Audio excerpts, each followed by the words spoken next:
welcome back to my YouTube channel. Happy Sunday. I hope you had an amazing weekend wherever you are. I am so excited about today's video because it has probably been one of my most requested videos since I started on YouTube, but I didn't really know how I wanted to approach it. So I decided that I'm gonna break it up into a few different videos. So for today, I'm going to be showing you how I use PowerPoint to create my own resources in the classroom. Now I do wanna say, I don't go really in depth on like certain features about PowerPoint, so you do need like basic computer skills to follow along. However, PowerPoint is very user-friendly and there are a ton of different resources online for you to get acquainted with PowerPoint. I just wanted to throw that out there.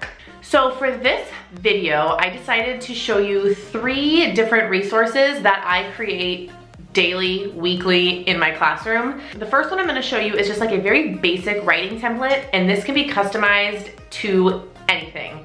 So essentially it's just like a space for them to draw a picture and then like lines to write about what they drew. So this could be used in any grade. Like I said, it can be totally tweaked and manipulated. So this is probably something that changed the game for me once I figured out how to make it on my own. So I'm excited to share that one with you.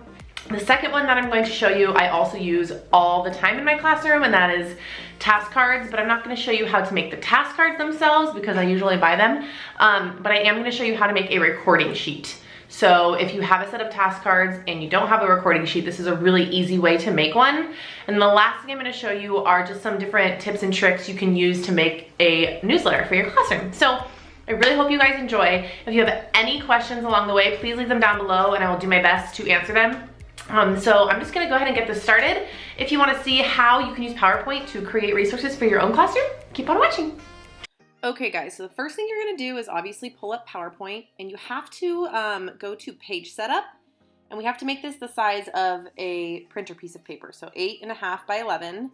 If you do not do this, you will get really messed up when you go to print it. So then I just delete all of these presets and I get started. So I'm gonna start with the basic writing template. No matter what I do, if the kids are gonna do it, I always start with just a basic place for them to put their name. I don't change the font or anything because I just don't care about that part of it. So I always start by putting that in the corner. And now I'm gonna go in to my shapes template and just insert a rectangle. This is gonna be where they get to draw their picture about what they write. So you can make it as big or as small as you want, and it always starts in this really ugly blue. So if you right click and go to format shape, this is where a lot of the magic happens, and you can play around with this forever. So when you click no fill, it just goes blank, and then the line color, I always just change to black, and I make the width like 2 or 3 just to thicken it up a bit. And then I'm gonna go back to my shapes template to insert lines, and it's just the line one. They all, again, start out blue, so I just make one line, and then I just copy and paste this line after I change it to black. And then that's all I really do to make the paragraphs. There's a lot of different like keyboard tricks. I've learned on a Mac, Control D just duplicates whatever you highlight. So I use that a lot. The more you play with PowerPoint, the easier these things are gonna get. So I try and just space it out. And then as you'll see, I'll just click duplicate, duplicate. And they start to get a little bit cattywampus. So I am just gonna kind of fix that. And then I just duplicate it again. It just saves a lot of time. And then I'll go back and delete some of the lines. And for my writing templates, I like to have one like line at the bottom for them to put their name. So I'll just shorten one of them. And then pretty much that's it for the writing template. I actually will go back and highlight all the lines here in a second and make them a little bit darker. So I'm just gonna highlight and change their width to 3. And then that's pretty much it. So I did duplicate this slide because I wanted to show you how you could easily make a title for something like this. I created something really similar for my kids when they came back from spring break. So I just inserted the same slide, and I'm gonna remove some of the lines here and just kind of bring everything down to make room for a title. And again, you can like space these lines out as big or as small as you want to give for more or less writing space. So as you can see, I made room at the top, and I'm just going to type my spring break. As I mentioned in the beginning, all the fonts that I'm going to use here, I have downloaded and paid for, so I will link down below my favorite font people. This one is a go-to for me. It is KG blank space, and it is free, I believe, but if not, I'll link it. So you can make it any font that you want, makes it really cute, and that's pretty much it. So this is how I do my writing templates for almost all of our writing.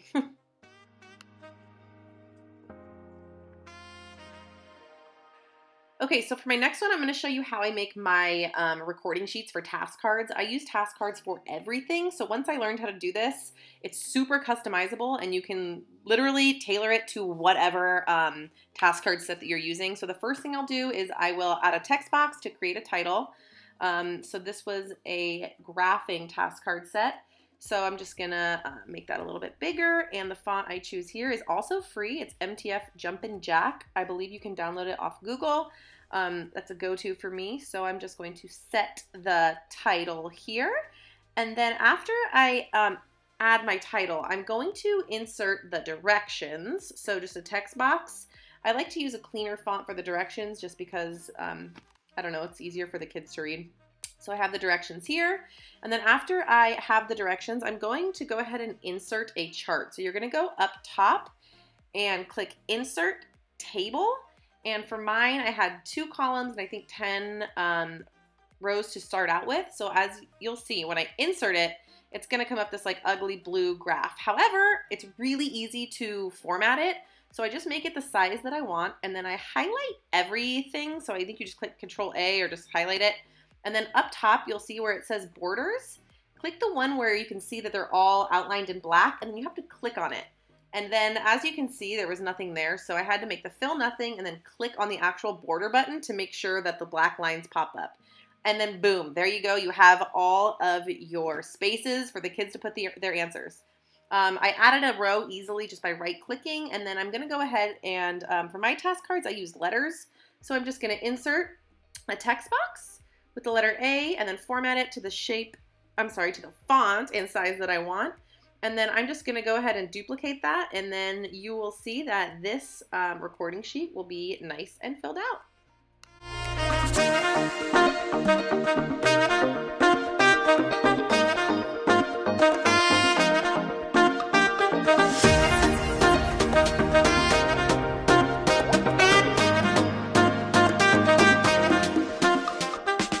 Okay, and then the last thing I'm going to show you is how you can make a newsletter, and this is where you really have to take the time to play around with PowerPoint because there's so many features and things that you can do.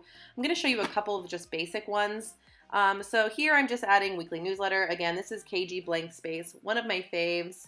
So I'm just going to mess around with the format on this, and then I'm going to show you what it'll look like with just a different font. So I'm going to choose a cursive font here in a minute for my name. I believe it's from Miss Fifth. So again, I will link all those fonts down below. So this is kind of how I will lay out one of my weekly newsletters. Not this exact formatting, but right here I am just adding all of the text that I need, and then I'll play around with it. So here you go.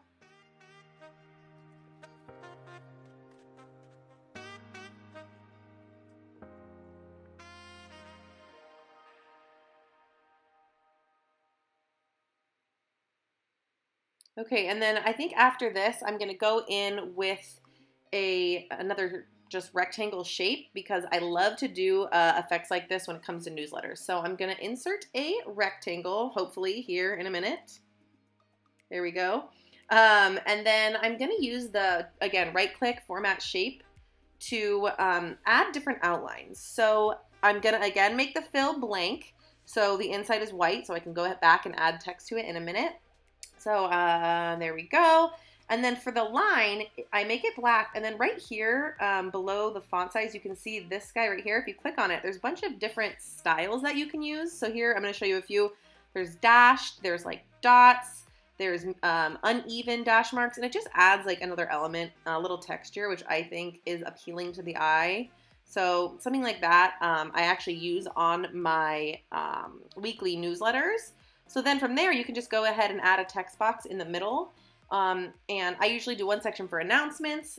And I try and make the title a different font and a little bit bigger because I just want to separate it from the actual information because to me, that's the most important part. So when I add the bullet points of information, I try to choose a font that's like just really clean and easy to read. KG Miss Kindergarten or something like that, I believe, is a nice one that I'll choose here in a minute. So I'm just going to go ahead and fill out my announcements.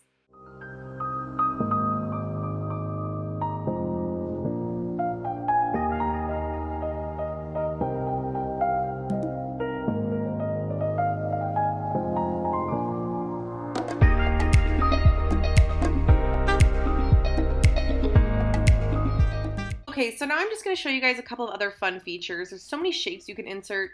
Here I did a heart, so a big heart, and then I'm going to change the heart red, and you can do things like change the transparency.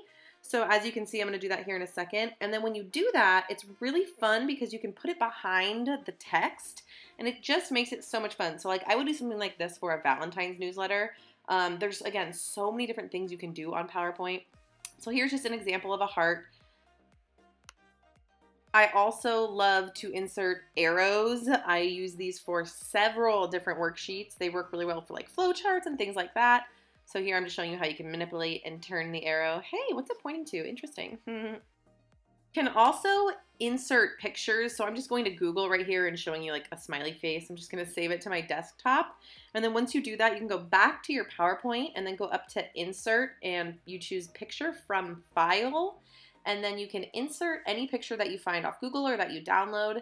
And then you can, again, blow it up and manipulate it however you want in your newsletter. This is obviously a little bit dramatic and slightly creepy. I'm just doing this to show you guys, but that's another thing that you could do. And the last trick I want to show you that I do for newsletters is I will just duplicate the exact same thing to keep it cohesive. So I'm going to duplicate that shape or copy paste, and then the same thing with the title. That way you don't have to go back and change the font 100 times. So for this, it's upcoming events, and then you'll see that I'm just going to go back and copy and paste all the bullet points again to save the font and everything, and then I can just go back and change the actual information. So then after you have everything the way you want it, it's really easy because you can literally just go up to File, select Print, and then it looks exactly the way that it does in your document.